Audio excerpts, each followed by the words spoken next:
Hi all, இன்றைக்கி நம்ம என்ன ப்ராடக்ட் பார்க்க போகிறோம் அப்படின்னு பார்த்தீங்கன்னா நம்மளோட டைனி பார் சோப்ஸ் தாங்க. இந்த டைனி பார் சோப்ஸ் யாருக்கான சோப் அப்படின்னு பார்த்தீங்கன்னா பேபிஸ்க்கு யூஸ் பண்ணுற சோப்புங்க. இந்த சோப்போட ஸ்பெசிஃபிகேஷன் என்னன்னு பார்த்தீங்கன்னா இது கம்ப்ளீட்லி சிண்டட் பேஸ்ட் சோப்ஸுங்க. இந்த சிண்டட் பேஸ்ட் சோப்ஸில் நாங்கள் என்ன பண்ணியிருக்கோம் அப்படின்னா oat milk, shea butter and saffron இது மூணு தான் நம்மளோட சோப்பில் மெயினான இன்க்ரீடியண்ட்டாக இருக்குது. வாங்க இப்போ சோப் உள்ளார எப்படி இருக்குது அப்படிங்கிறத நான் உங்களுக்கு காட்டுறேன். உங்களோட பேக்கேஜ் இப்படி தாங்க வரும். உங்களோட பேக்கேஜில் இந்த மாதிரி தான் இருக்கும். நீங்கள் ஒன்ஸ் இந்த சோப்போட கவரை ஓப்பன் பண்ணீங்க அப்படின்னாங்க அந்த சோப்போட ஃப்ராக்ரன்ஸ் அவ்வளோ சூப்பராக இருக்கும். உங்களுக்கு நான் அதை ஓப்பன் பண்ணி காட்டுறேன் பாருங்கள். இதுதான் நம்மளோட டைனி பார் சோப்ஸு.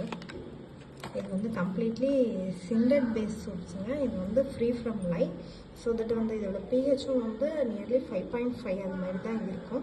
உங்களோட பேபி ஸ்கின்ஸுக்கு நல்ல மாய்ஸ்சரைசராக நல்லா ஆக்ட் ஆகும். நீங்கள் சோப் வேணும் அப்படின்னு நினச்சிங்கன்னா நான் என்னோட கமெண்ட் பாக்ஸ் ஃபஸ்ட்டு கமெண்ட்டில் பின் பண்ணுறேன் டீட்டெயில்ஸ். வேணுங்கிறவங்க இந்த சோப்பை பை பண்ணிக்கலாம். தேங்க்யூ.